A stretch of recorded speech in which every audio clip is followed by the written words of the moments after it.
Hey guys, Jeffrey here with a kind of quirky episode for my objective personality typing series. This week I'm actually going to be skipping out on typing TD Jakes for the class. I'm just really behind on literally everything in my life and I haven't had time to properly consume his videos, so I just don't think that I could do it justice. I did, however, want to honor the commitment that I made to myself to keep churning these videos out and releasing one every Tuesday, hence why we have a quirky video today. You guys have probably noticed that the titles for my objective personality videos often change after the fact to include something like fail. And so I've been feeling a little bit defeated in this typological experiment, in this endeavor of mine.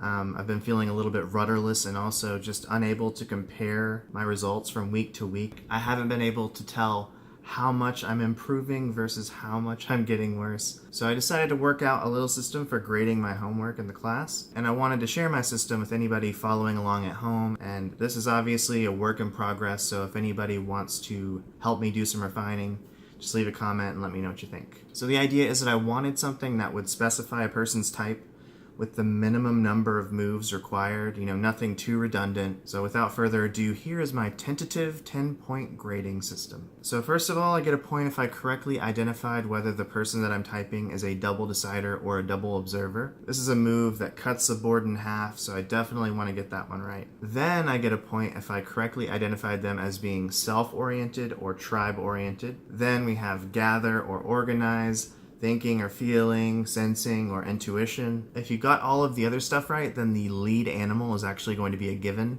So it would be redundant to extend myself a point based on that. The second animal, however, is up for grabs. There are still two different options for what your second animal can be. So I'll give myself a point if I get the second animal right. After that, I give myself a point based on whether or not I correctly identified the missing animal.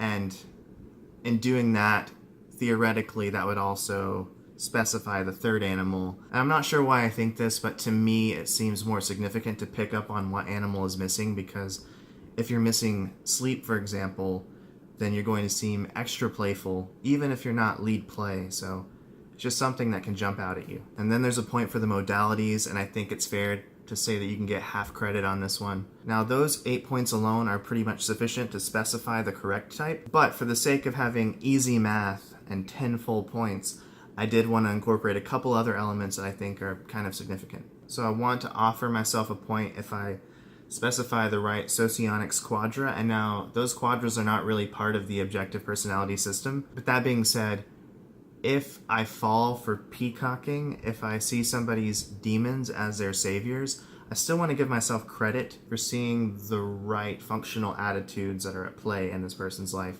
And this one is a little redundant because if you've already correctly identified their type, then you're going to get a freebie. But if I type myself as an ISFJ, for example, or an ESFJ, I'm still seeing all of the functions, but I'm not tracking the savior/demon energy. So that might be a controversial move, but I think that there's something to it. And then finally, I want to give myself a point based on whether or not I've identified whether the person is info dominant or energy dominant. Info-dominant people have both consume and blast somewhere in their top 3 animals, and energy-dominant people have sleep and play. And again, this one could be a freebie if you've gotten everything else right, but you can get everything else wrong and still track whether or not they're info-dominant or energy-dominant. That is something that you can track independently of all of the other stuff, so I feel like even if you get everything wrong, you should get some points for that.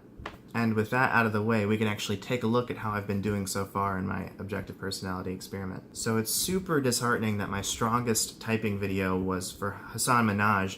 That was the very first one that I did, and that was right when I joined YouTube, when I shouldn't have known what I was doing at all, and was just kind of, playing around with the puzzle pieces. But apparently, as I've tried to absorb more information, my NE is complexifying things a little too much and making it hard for me to track what other people are seeing. There was a drop with Anna Kendrick, and then another drop with Steve Jobs, and then even though I felt really bad about Jake Gyllenhaal, I started doing a little bit better, and then a little bit better again with Maggie, but Ariana Huffington brought me to my lowest point, and that's not the first time in my life that I've uttered that sentence. which is saying something. So all I can really say is that I hope that that was a fluke. I hope that I've hit typological rock bottom. Speaking of rock bottom, it's actually kind of a nice artifact of this grading scale that you can always get at least 10 points. There are no zeros given. And the reason for that is that even if you got everything else wrong, you would end up in the same quadra. And then bang, you get your 10 points, which I think is nice and generous and not too demotivating. Anyway, that's all that I have to say for now. I hope that this method makes sense. I hope that you guys have some constructive feedback that you can slide my way. And I also hope that by making my progress a little more quantified, I can start tweaking my method a little bit and seeing what works better for me versus what doesn't. Anyhow, thank you guys for tuning in, and I will talk to you all next time.